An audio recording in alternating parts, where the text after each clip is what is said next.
Tenga la bondad, hágase el favor y se ubica en Romanos capítulo 3.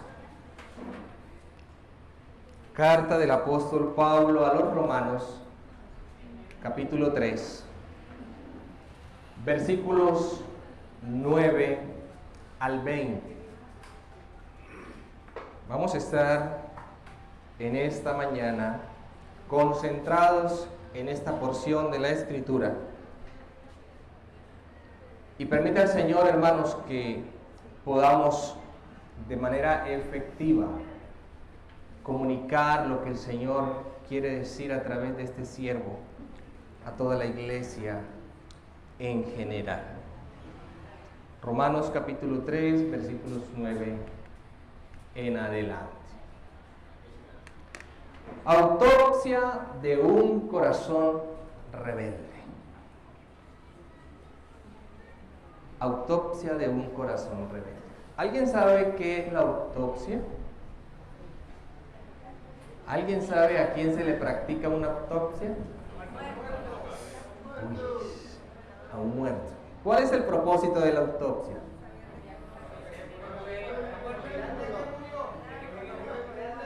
Mirar de qué murió, ¿cierto? Muy bien. Pues de la misma manera, hermanos, déjenme decirle que el pecado no es una gripa espiritual. El pecado no es una congestión que le dio al ser humano o que da de vez en cuando, sino que es algo que ha matado nuestra naturaleza. Ese es el terrible, horrendo pecado. Y precisamente vamos a través de la Escritura a entender, mis amados hermanos, que el pecado es la enfermedad letal, más letal, destructora y real que puede existir en la humanidad. El pecado es la enfermedad más letal, destructora y real que puede existir en la humanidad. Señor, yo hoy te pido que tu palabra, Señor, sea hablando a nuestras vidas. Señor, tu palabra es clara, tu palabra es tan evidente. Tu palabra, Señor, no deja cabo suelto. Tu palabra, Dios, en esta mañana nos va a hablar de que el ser humano ya tiene su autopsia. Y el resultado de esa autopsia es que somos muertos, que estamos muertos por el pecado. Señor, ayúdanos a entender que tú eres el único Dios, el único Salvador, el único Señor que puede darnos vida, porque sin ti estamos muertos. Ayúdanos a que este corazón rebelde se alinee a tus mandamientos, a tu palabra, a tu voluntad. Señor, aquí está un hombre más, un pecador delante de mis hermanos, al cual tú has rescatado y al cual tú le permites, Señor, enseñar tu palabra. Y Señor, te ruego en esta mañana una vez más que no se impongan mis conceptos, sino que siempre en toda enseñanza en este lugar, siempre, Señor, prevalezca tu palabra. Esa es la garantía, esa es la seguridad. Tu palabra, Señor. Agradezco, Señor, por este privilegio. Y asimismo te pido que me uses para tu gloria.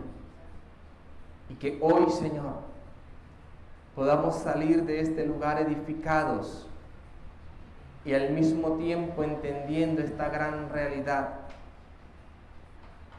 de lo destructor que es el pecado en la vida del hombre.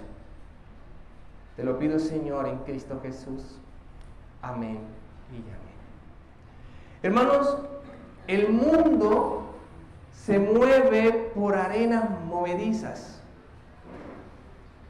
El mundo permanece en una especie de capa de hielo que poco a poco se va agrietando hasta que un día se rompa, se quiebre por completo.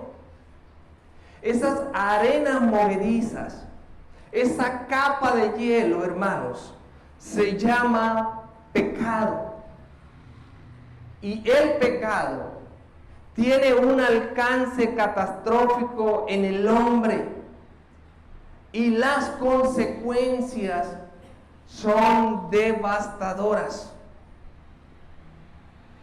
Y es por eso, hermanos, que hoy vamos a abordar bajo 3 segmentos esta temática de la autopsia divina para un corazón rebelde. Y lo primero que vamos a ver es que el pecado o la autopsia divina revela que el pecado ha traspasado las barreras de nacionalidad. ¿Por qué el pecado ha traspasado barreras de nacionalidad? Yo quiero que por favor me acompañen a Romanos capítulo 3, verso 9. Y dice la Escritura de la siguiente manera. ¿Están ahí, mis hermanos? ¿Qué pues? ¿Somos nosotros mejores que ellos? En ninguna manera. Pues ya hemos acusado a judíos y a gentiles que todos están bajo pecado. ¿Qué es lo que está diciendo Pablo aquí en Romanos 3:9? Pablo lo que está diciendo, mis amados hermanos, es que pues, ¿somos nosotros los judíos, dice Pablo, mejores que los gentiles? Eso es lo que Pablo está queriendo decir acá. Y es una pregunta retórica, cuya respuesta se encuentra ahí en el mismo texto y es contundente. ¿Cómo responde el mismo Pablo? En ninguna manera. Mis amados hermanos, el pecado ha alcanzado a los judíos. ¿Quiénes eran los judíos? ¿Quiénes son los judíos? El pueblo, la nación que Dios eligió para él. En Génesis capítulo 12, los versículos 1 al 3, detallan de manera muy clara que él le dice a Abraham: sal de tu tierra y de tu parentela, porque haré de ti ¿qué? Una nación grande, una nación numerosa, una nación incontable, y una nación a la cual Dios le da las promesas. ¿Y qué pasó con esa nación? ¿La alcanzó el pecado? Claro que sí, la alcanzó el pecado, porque aunque fue el pueblo elegido por Dios, había una situación allí, que son hombres como usted y como yo, y por ende, pecadores. Si usted nota en la Escritura, la constante del pueblo de Israel, ¿cuál fue? La desobediencia, la idolatría. Que el Señor le decía por la derecha y yo voy por la izquierda.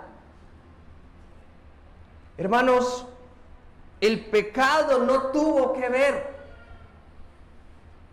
que los judíos fueran la nación escogida por Dios. Allí llegó a hacer estragos. Pero no solamente alcanzó a judíos. Sigue diciendo el texto: en ninguna manera, pues ya hemos acusado ¿a quién? ¿A judíos? y a gentiles. Ahora viene la parte para los gentiles. ¿Quiénes son los gentiles? Un pueblo que no tenía un Dios verdadero, un pueblo idólatra. Porque ¿qué le dice el Señor al pueblo de Israel? Tú tienes que ser diferente. Tú no debes ser igual a las naciones idólatras paganas, haciendo referencia a los gentiles. ¿El pecado también alcanzó a los gentiles? Claro que sí, hermanos. El pecado también alcanzó a los gentiles. Y nota el contraste que está haciendo Pablo aquí. Mientras el pueblo judío, formado por Dios, con promesas de Dios, ahora los gentiles son el pueblo que no tiene un Dios verdadero y el pueblo siempre sumergido en la idolatría. No obstante, ¿qué está diciendo Pablo aquí? Ni los judíos son más, ni los gentiles tampoco.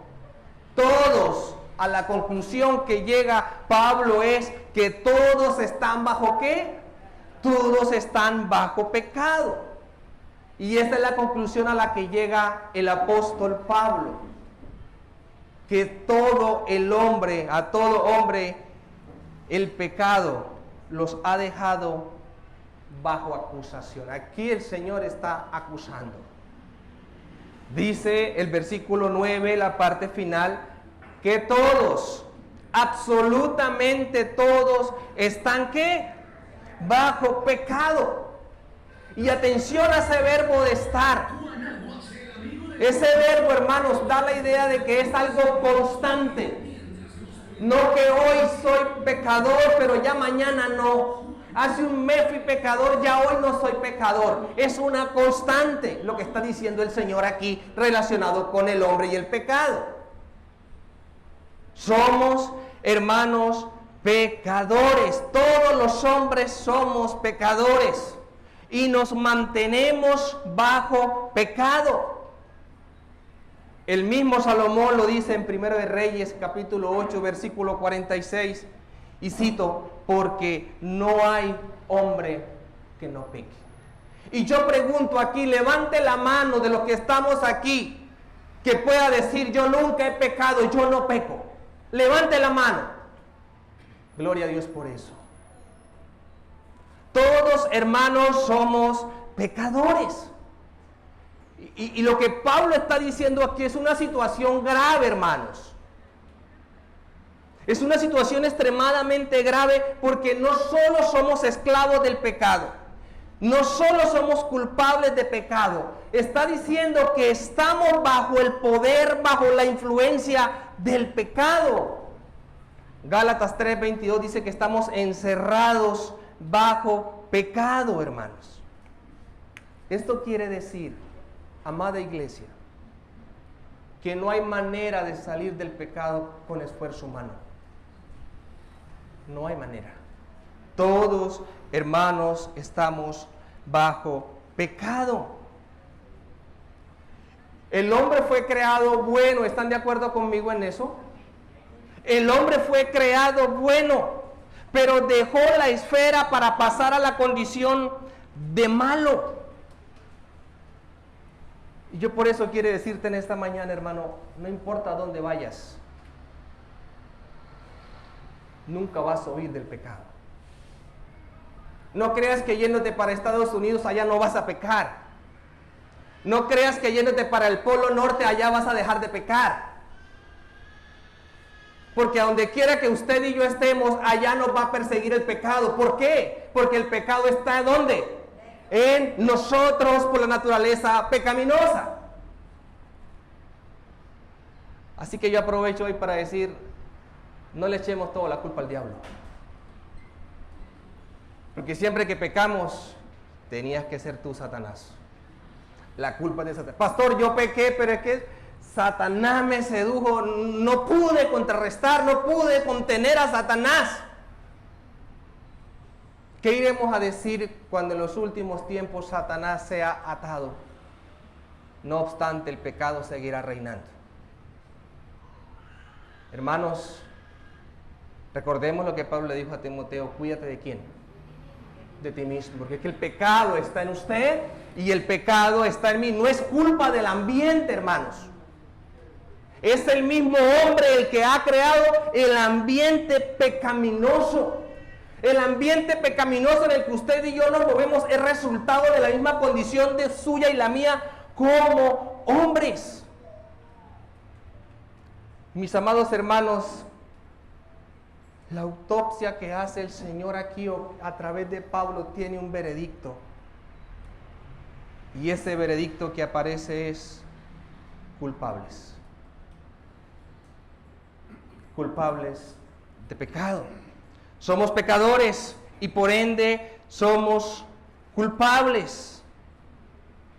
Mi amado hermano, usted y yo no somos personas buenas que a veces hacemos cosas malas. Nosotros somos personas malas que hacemos cosas buenas.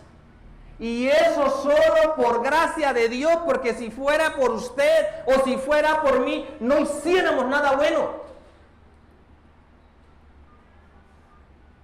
Por eso, hermano, yo quiero en esta mañana que corrijamos algo.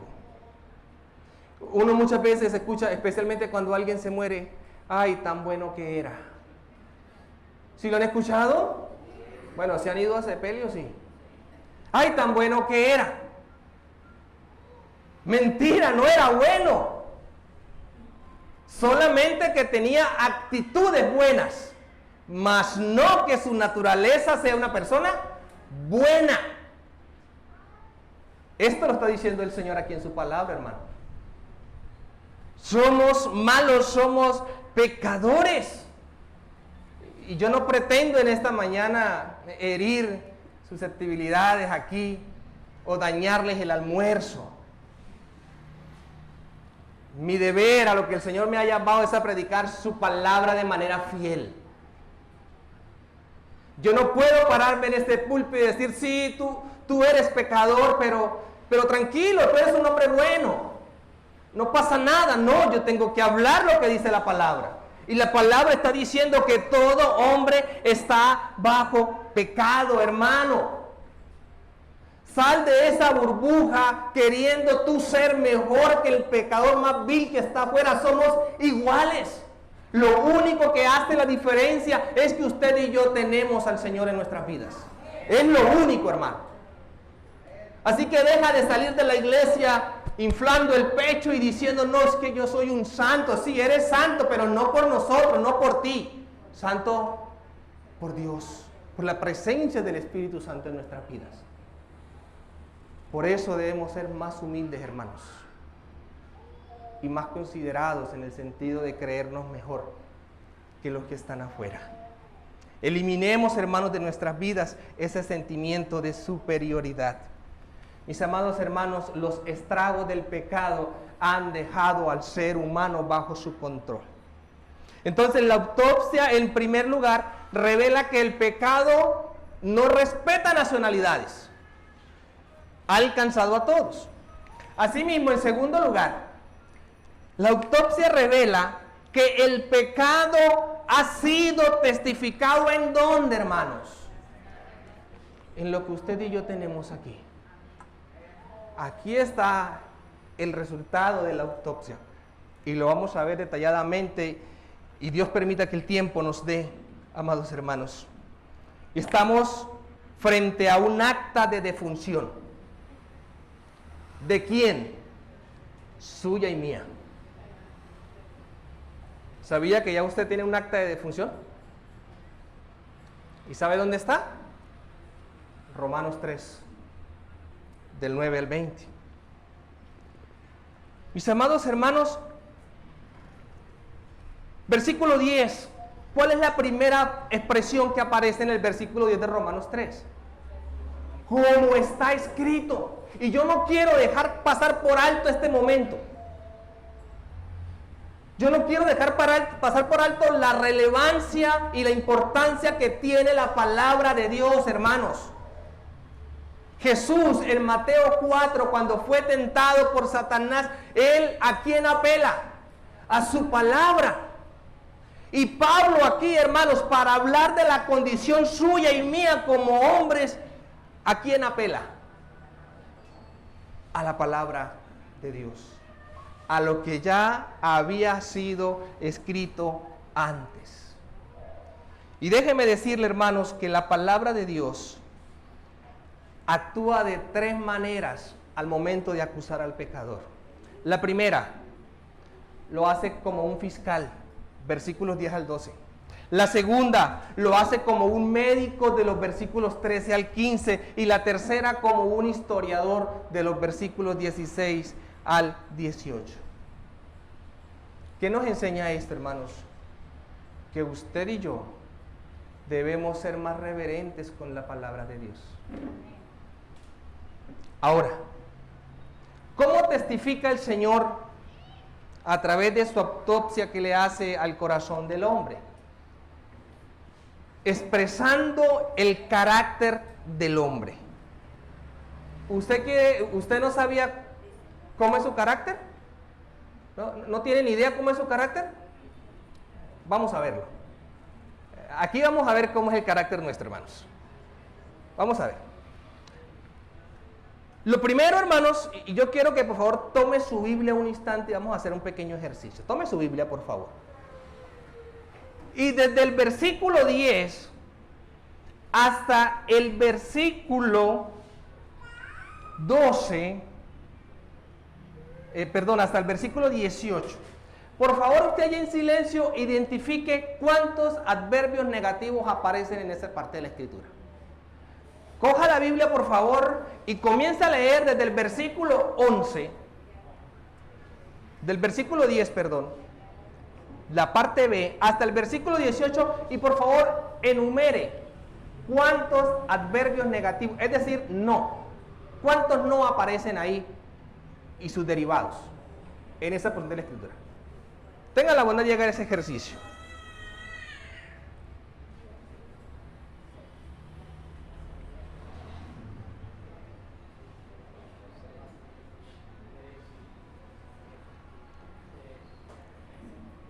¿Ya lo tenemos, hermanos?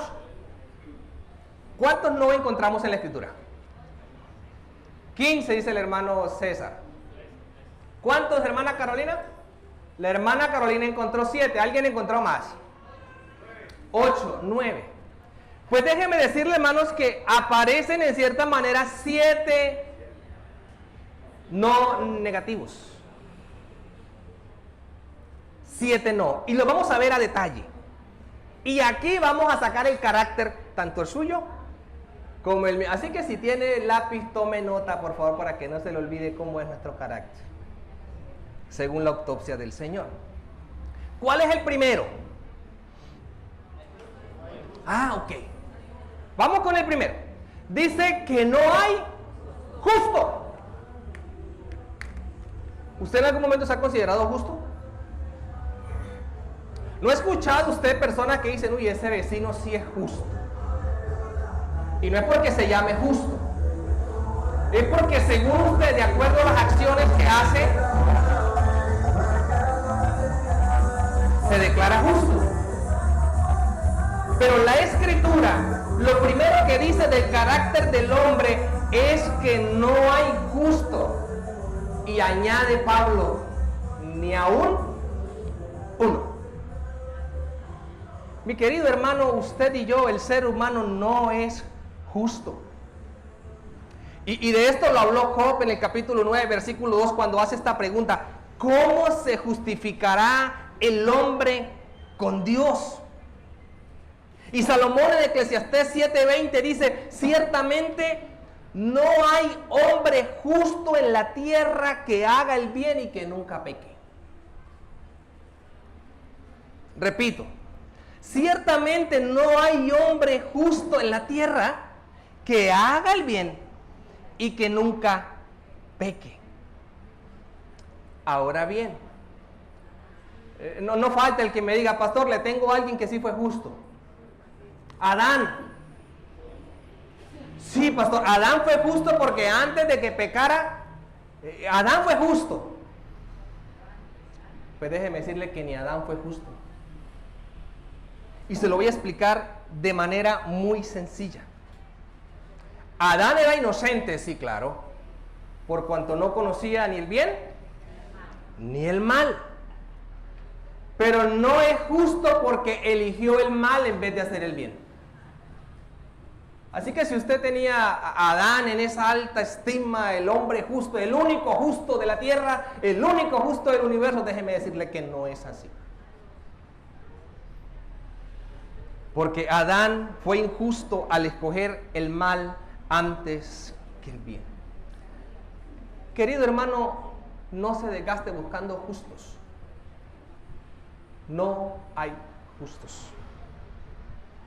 Segundo no. Versículo 11. La primera línea que dice: no hay quien entienda. ¿Por qué no hay quien entienda? Por la misma separación de Dios por el pecado.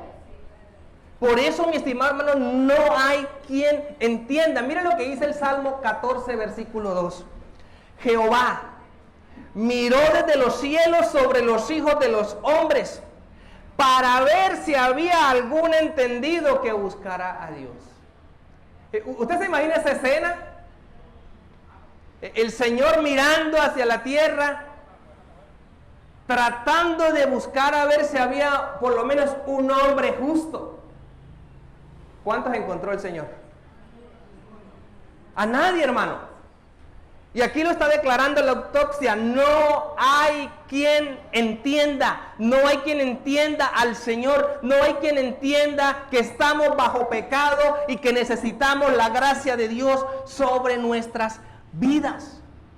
Es por eso que 1 Corintios 2:14 dice: pero el hombre natural no percibe las cosas que son del Espíritu de Dios. ¿Por qué?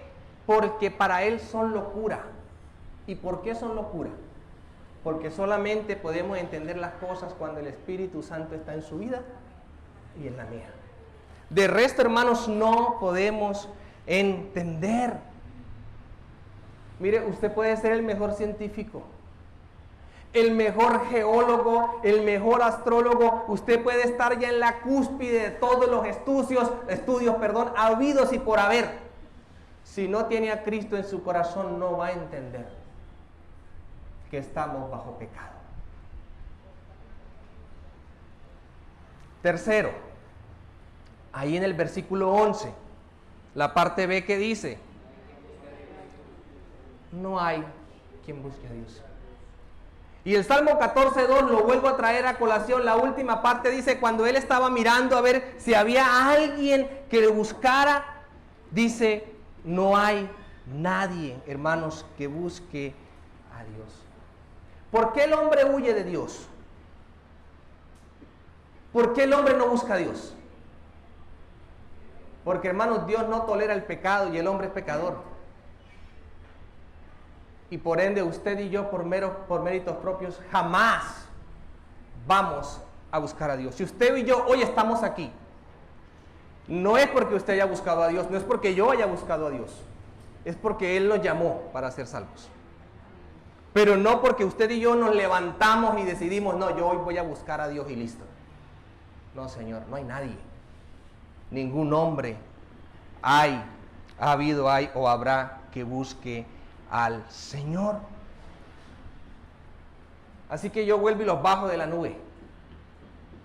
Si usted de pronto en su trabajo, en la universidad, los chicos en el colegio, de pronto dice: no, es que yo busqué a Dios y mi vida cambió. Por favor, cambie ese chip también. Dios me llamó, Dios me encontró y me rescató, y por eso estoy con Él. No nos inflemos diciendo: yo busqué a Dios, hermanos. La Escritura, la autopsia revela que nadie busca a Dios. El otro, versículo 12. Todos se desviaron, a una se hicieron inútiles. No hay quien, ¿qué? Ahí está el otro. No hay quien haga lo bueno. En Gálatas capítulo 5 encontramos dos contrapartes, ¿cierto? Las obras de la carne y el fruto del Espíritu Santo. ¿Sabe qué es lo que el hombre siempre hace? Por naturaleza, por instinto. Gálatas 5:16 en adelante. las obras de la carne. ¿Quiere escuchar qué es lo que nosotros como hombres hacemos? Se los voy a leer.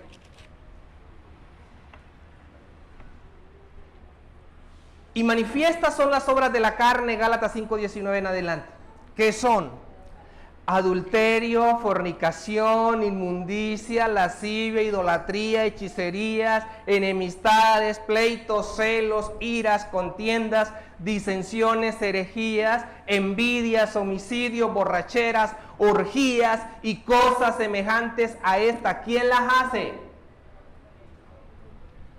El hombre.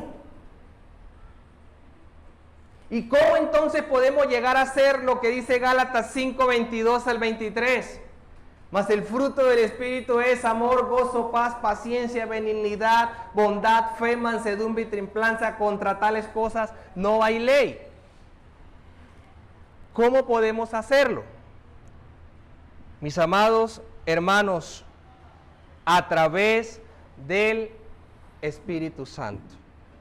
Solo podemos hacerlo a través del Espíritu Santo.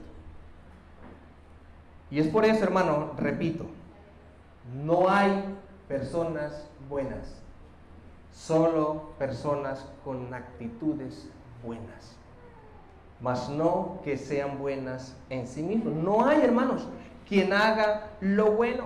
Usted puede forzarse tratando de hacer lo bueno y la conclusión a la que va a llegar es: yo no puedo. Que siempre el pecado nos va a llevar a hacer lo malo. Y Pablo reafirma esto cuando dice: no hay ni siquiera uno, mi amado hermano, no hay ni siquiera uno. Isaías capítulo 64, versículo 6, escucha esta radiografía del hombre. Si bien todos nosotros somos como suciedad, y todas nuestras justicias como trapo de inmundicia, y caímos todos nosotros como la hoja, y nuestras maldades nos llevaron como viento. ¿Qué indica esto, hermano? Que usted y yo somos buenos para hacer lo malo. Ahí sí. Pero para hacer lo que agrada al Señor, mis amados hermanos, no podemos hacer nada. Versículo 17 encontramos otro. ¿Cuál es lo que encontramos en el versículo 17? Para ir avanzando. Y no conocieron camino de paz. Y aquí, hermanos, sí me quiero detener un momentico. Y quiero decir lo siguiente. No esperes paz en este mundo, hermano. No esperes paz en este mundo. Por favor. Deja de estarte engañando, o no te dejes engañar, por ejemplo, ahora con toda esta movida de elecciones y demás, de aspirantes a cargos que dicen: yo voy a traer la paz a Villa del Rosario. Yo voy a traer la paz a Norte de Santander. Hermanos, ¿será cierto eso? ¿Qué dice aquí Romanos 3:17? Y no conocieron camino de paz. Es decir, que el hombre no tiene camino de paz. Hoy el mundo amaneció con una noticia. ¿Ya usted sabe cuál es? Estados Unidos e Israel atacan a Irán. Ya está aprendido eso. Y vendrán más. Porque, hermanos, no esperemos la paz del mundo. Hermanos, porque no la vamos a encontrar. Es más, 1 Tesalonicenses 5:3 dice: cuando digan paz y seguridad, entonces vendrá sobre ellos destrucción repentina, como los dolores a la mujer encinta, y no escaparán. ¿Qué podemos hacer para tener paz? Para conocer el camino de paz. Juan capítulo 14, versículo 27. La paz os dejo, mi paz os doy. Yo no os la doy como el mundo la da. No se turbe vuestro corazón, ni tengan miedo. Si usted quiere tener paz en su corazón, hay un solo camino, hermano. Y si hay amigos que están aquí, que no han conocido al Señor, Si quieres tener y gozar la verdadera paz en tu corazón, solamente la podemos encontrar ¿en quién? En Cristo Jesús, nuestro Señor y Salvador. Fuera de Él, el hombre no va a encontrar paz, hermano. Haga lo que haga, nunca vamos a encontrar paz fuera de nuestro Señor Jesucristo. Versículo 18, encontramos otro. ¿Cuál es? Por favor, repítanlo. No hay temor delante de sus ojos. Y aquí no está hablando tanto de la visión física, sino de la visión espiritual, hermano. ¿Qué ve usted hoy afuera? ¿Cómo es el mundo? ¿Temeroso de Dios? Hay temor de Dios en el mundo. ¿Qué escucha en los noticieros? ¿Qué ven nuestros ojos?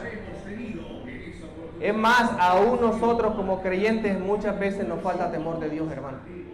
Ahora, ¿qué esperar del mundo que no ha conocido a Dios? No hay, hermanos, quien tema a Dios. Y si usted y yo lo hacemos, déjeme decirle que es por la gracia que Él mismo nos ha dado para que le temamos. Si usted en algún momento se ve tentado a cometer un pecado y algo le dice, no, por favor, esa no es tu conciencia. Es el Señor que te está diciendo y te está recordando eso, no debes hacerlo, hijo mío. Ese es el Señor, porque no hay temor de Dios. Ahora bien, vamos a lo siguiente. La segunda manera, como la autopsia revela, mis amados hermanos, y ha sido testificado en la Escritura, es que eso se manifiesta o manifestando el carácter del hombre. Romanos capítulo 12, versículo 16. Miremos el que está en el versículo 12. La primera parte que dice, ¿cuántos se desviaron? Es importante entender eso que aparece allí. No dice algunos se desviaron. Ese adjetivo está marcando que cuántos se desviaron.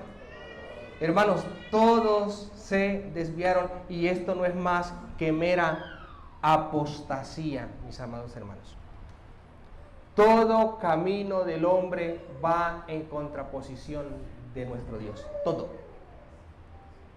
Todo camino del hombre va en contraposición de Dios, hermanos. Los judíos se sentían seguros. Somos el pueblo de Dios, tenemos las promesas de Dios, la palabra de Dios nos la dio a nosotros como pueblo. ¿Y qué terminaron haciendo los judíos? Desviándose, porque la autopsia del hombre dice que todos nos desviamos, mis amados hermanos. ¿Cuál es la moda que hay ahora? Bueno, más que moda, eso no es moda. Lo que está sucediendo con la juventud hoy, que ellos lo toman como una moda, que ya se creen perros, que ya se creen gatos. Anoche presentaron un video muy especial en el culto unido de jóvenes y ya se están disfrazando totalmente y sacan la cabeza y sacan la lengua como los perros por las ventanas de los carros. ¿Eso ha de sorprendernos, hermanos? ¿Por qué ha de sorprendernos eso? Si todos nos desviamos, todo hombre se desvía. Y eso es producto del pecado que hace estragos en el hombre, hermanos. Ahora, ¿qué vamos a hacer nosotros cuando llegue un Terian aquí a la iglesia? ¿Qué vamos a hacer, hermanos?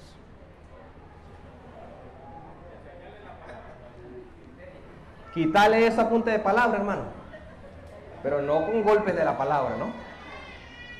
Mi amado hermano, todos nos hemos desviado. Y eso de los Terian no es más que una desviación del diseño divino.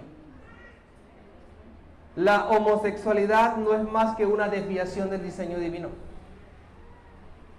Eso es, hermanos. Porque todos nos desviamos. ¿Qué sigue diciendo el versículo 12? A una se hicieron inútiles. ¿Qué nos está diciendo la autopsia aquí de usted y de este siervo? ¿Que somos unos qué? Eso, hermano, dígalo. ¿por qué si le decimos a veces que tú eres un inútil? Eso, no sirve para nada, tú eres un inútil. Pues hermano, cuando usted y yo le decimos eso a nuestros hijos o a alguien, nos lo estamos diciendo a nosotros mismos. Somos inútiles, hermanos. ¿Y qué significa la palabra inútil? Por allá la escuché de afuera. No servimos absolutamente para nada. Ahora no vaya usted a la casa a llegar a decirle al familiar que el pastor me dijo inútil. No, yo no. Lo está diciendo la palabra. Yo no estoy diciendo que usted es inútil. Lo está diciendo la palabra del Señor, hermanos. Que todos nos hicimos a una inútil. Es decir, hermano, por eso el hombre, por más que quiera cambiar, jamás lo va a poder hacer lejos de Cristo, porque eso es inútil. Eso es inútil, amados hermanos. Muy bien. Versículo 13. Encontramos otra manifestación del carácter.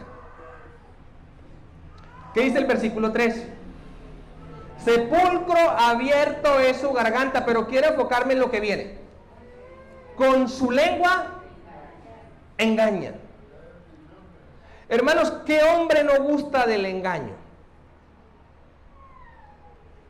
¿Quién de ustedes, de los que estamos aquí, en algún momento puede decirme, pastor, yo jamás he sufrido de eso? Deseo de engañar. Jamás, pastor. ¿Quién se atreve a decirme eso? La Escritura está diciendo, con su lengua engañan. ¿La lengua de quién? La lengua, mis amados hermanos, del hombre. ¿Alguien aquí puede levantarme la mano y decirme, pastor, jamás he mentido? Antes escondemos más las manos, ¿cierto? ¿Por qué, hermanos? Porque ese es el veredicto que Dios ha dado tanto de usted como de mí. Que somos engañadores, que somos mentirosos. Ahora volvamos al inicio del versículo 13. Y si usted nota, hermano, si usted está notando, por eso el título de autopsia, porque está mencionando Pablo garganta, lengua, labios, boca, pies. Mire cómo el Señor está detallando todas nuestras partes. ¿Y cómo compara el Señor su garganta y la mía? ¿Usted alguna vez ha asistido cuando han sacado los muertos? ¿Alguien ha asistido a eso? De pronto un familiar que... Hermano, ¿y eso huele a flores? Yo no he estado, pero dicen que, sobre todo cuando los sacan, que todavía están en estado de descomposición, que eso es algo que es intolerable. Si tú crees que tienes la garganta más fina del mundo porque tomas puro vino, porque tomas pura agua mineralizada, déjame decirte que su garganta y la mía es como sepulcro abierto. Como sepulcro abierto, mis amados hermanos. Por eso los fariseos se molestaron cuando el Señor en Mateo les dice que ellos eran como sepulcros blanqueados. ¿A quién le iba a gustar eso? Porque ellos sabían a qué se estaba refiriendo el Señor. Que estaban podridos. Que estaban, hermanos, en un estado totalmente aniquilados, mis amados hermanos. Hermanos, asimismo, sigue diciendo el versículo 13, en la parte final, ¿veneno de qué? Ok. ¿Qué comparación está haciendo el Señor aquí con nuestros labios? ¿Qué es un áspid? Según la Biblia. ¿Un qué? Ok. ¿Cuál es la serpiente más venenosa que usted ha escuchado? ¿La que cobra? Ah, la cobra. ¿Están de acuerdo que es la más venenosa? Entonces, mi hermano, ya no vamos a discutir cuál es la más venenosa. Pero, hermanos, a lo que quiero llegar es que nuestros labios, Dios los compara como el veneno de la serpiente más venenosa que pueda existir. Así nos echemos Listerine, así nos cepillemos con la crema más cara que pueda existir. Pero ya están mencionando marcas. Colgate. Colgados estamos con el Señor, hermanos. Mires, hermanos, nosotros, usted y yo, de nuestros labios, ¿qué producimos? Veneno, hermanos. ¿Somos buenos para criticar? ¿Somos buenos para ofender? ¿Somos buenos para calumniar? Todo eso es veneno, hermanos. Todo eso es veneno. Así te coloques un tapabocas, tu boca y la mía no va a dejar de producir veneno de áspides. Porque esa es la condición que el Señor nos ha dado. Vamos al versículo 14. Ahora va nuevamente. Su boca está llena ¿de qué? De maldición y de amargura. Sus pies se apresuran ¿para qué? Para derramar sangre, hermanos. ¿Dónde ocurrió el primer asesinato en la Escritura?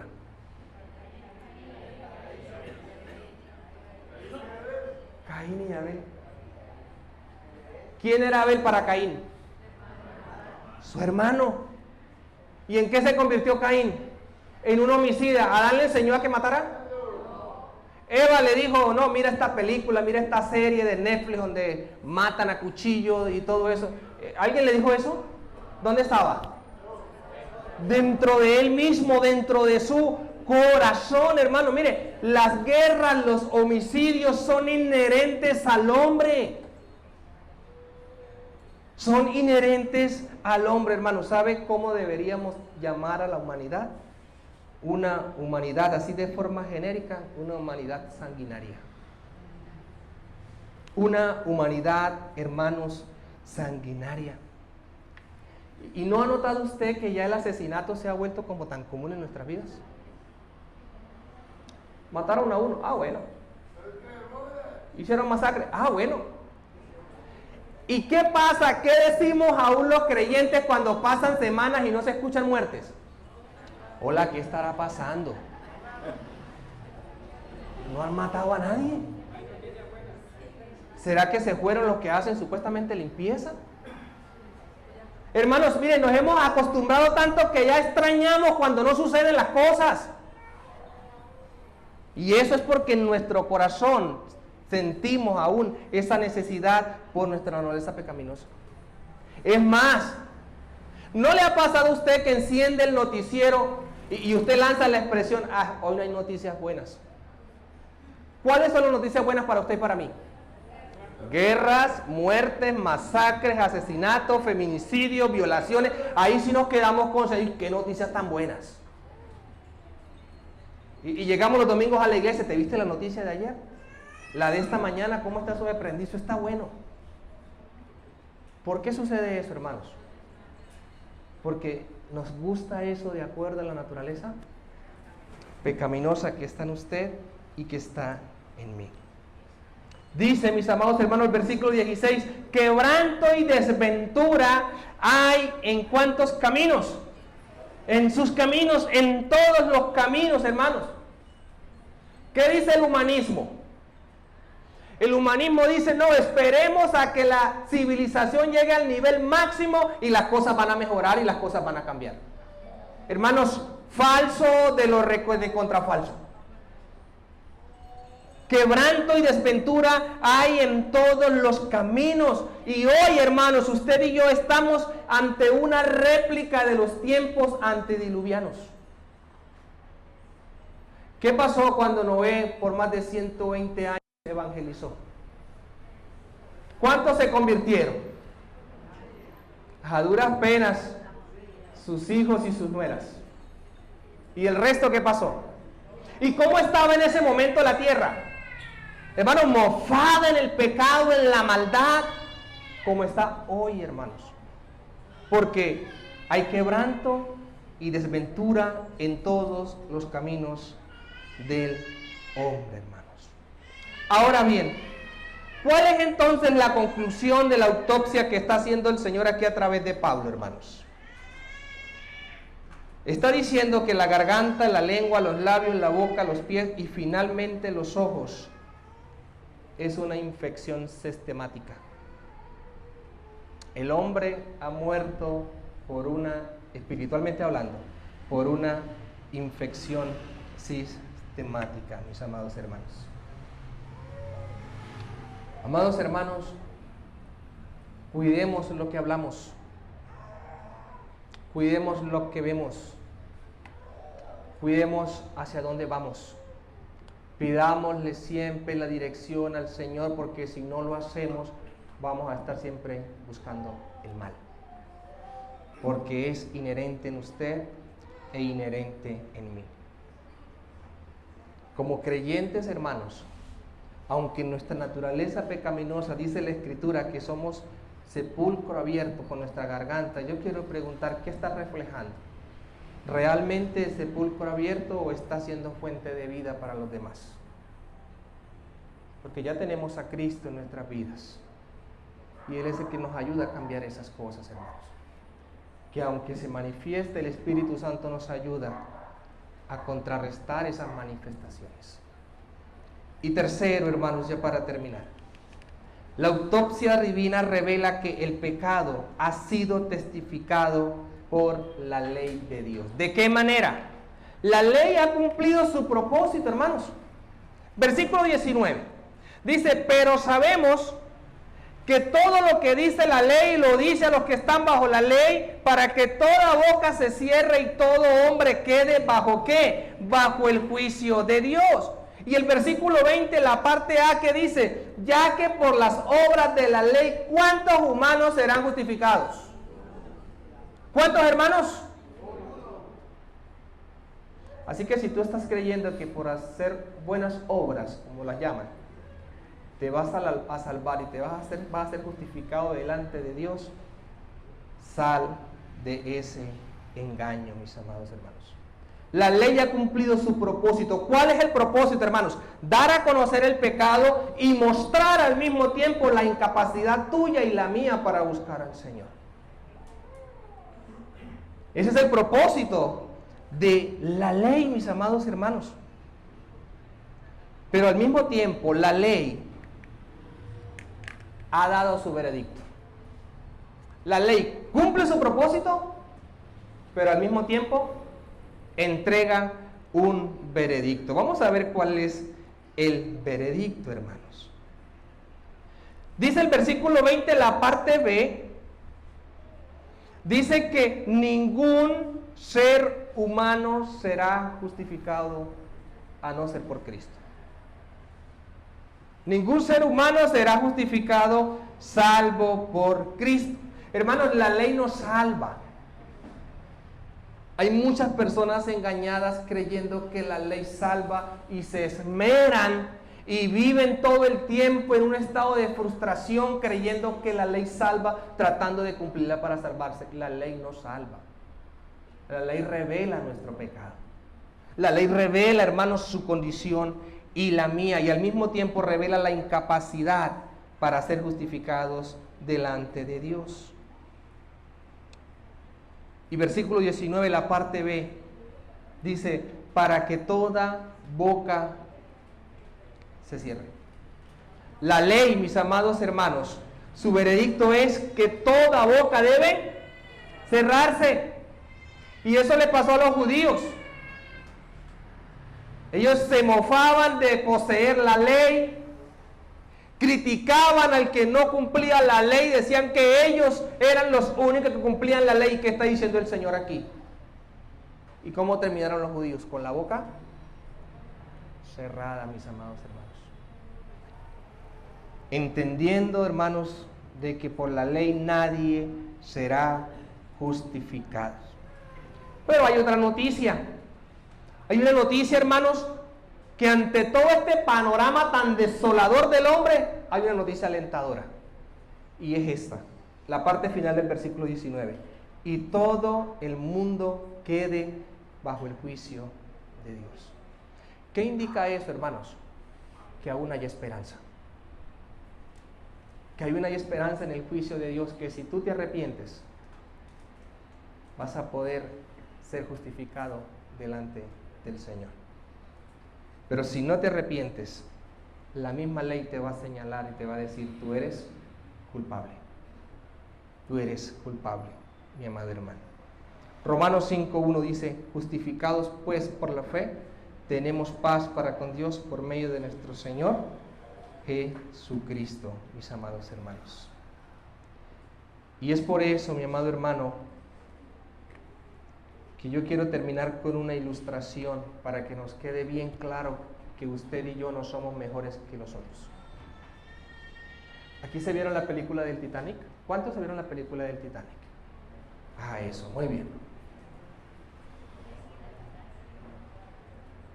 Supongamos que en el Titanic iban personas tanto de primera, de segunda y de tercera clase. ¿Se ahogaron solo los de tercera clase? ¿Cuántos se ahogaron? De primera, de segunda, de tercera, de cuarta clase, desde el más pudiente, desde el más importante hasta el mesero, todos murieron ahogados. De la misma manera, hermanos, ese es el veredicto de Dios para el hombre en general. La universalidad del pecado decreta que todo hombre está bajo su control. Pero gracias a Dios, hermanos, que usted y yo hemos sido alcanzados por la gracia de Dios. Que aunque aún se manifiesta el pecado en nosotros y que dejará de serlo cuando seamos glorificados juntamente con Él, mis amados hermanos, no obstante, Él nos ayuda en nuestra lucha. ¿Qué tenemos que hacer? Siempre estar anclados al Señor. Hermano, no descuides tu vida de oración. No descuides tu vida de estudio de la palabra. No descuides tu comunión con Dios. Si descuidamos eso, hermanos, posiblemente va a ser mucho más evidente estas manifestaciones, este veredicto que ha establecido el Señor. Que el Señor nos ayude, mis amados hermanos, uno, a entender que usted y yo sin el Señor no somos absolutamente nada. Que siempre vamos a necesitar de un ser supremo que es nuestro Dios. Más humildad, hermanos, más dependencia del Señor, menos arrogancia, menos egoísmo y menos yoísmo en nosotros. Más de Dios y menos de nosotros. Bendito Señor. Padre, perdón, Señor. Porque muchas veces, Señor, nos adjudicamos triunfos. Muchas veces, Señor, nos creemos mejores que los demás, aún mejor que mi propio hermano. Y a veces me creo mejor porque hablo más bonito. Me creo mejor, Señor, porque quizás tengo mejor posición económica. Me creo mejor porque tengo un ministerio visible en la iglesia. Pero Señor, la realidad es que todos delante de ti somos iguales. Y que el veredicto, Señor, que tú has determinado después de la autopsia hecha en nuestros corazones es que todos somos pecadores y que todos estamos bajo pecado. Gracias, Señor, por habernos salvado, por traer la salvación a nuestras vidas. Gracias, Señor, por tu presencia en nosotros, porque es tu presencia la que nos ayuda, Señor, a no caer en pecado. Es tu presencia en nuestra vida la que nos ayuda a minimizar el riesgo de pecar. Porque siempre, Señor, vamos a estar inclinados. Porque queriendo hacer el bien, Señor, siempre terminamos haciendo el mal. Ayúdanos, Señor, a entender nuestra realidad. Y asimismo, Señor, que cuando compartamos tu palabra con el no creyente, no solo, Señor, le digamos Dios te ama, Jesús te ama, hay un lugar en la iglesia para ti. Ayúdanos a explicarle, Señor, cuál es la condición del hombre natural y por qué la necesidad de hallar un Salvador que eres tú. Señor, agradezco porque tú nos permites disfrutar de tus bendiciones y porque hemos hallado oportuno socorro en ti. Señor, gracias por este tiempo y ahora que vamos hacia nuestros hogares, Señor, ruego que la gracia, la paz, la misericordia suya, Señor, en todo momento nos acompañe. Permítenos pasar un buen tiempo de almuerzo con nuestra familia, descansar, Señor, y nuevamente a las 7 de la noche estar en este lugar para nuestro tiempo de vigilia, de oración, de acciones de gracias, de intercesiones, de adoración a ti, Señor. Gracias, Padre, por todo. Te damos la gloria y la honra a ti, en Cristo Jesús. Amén y amén. Amados hermanos, Dios les guarde, por favor, no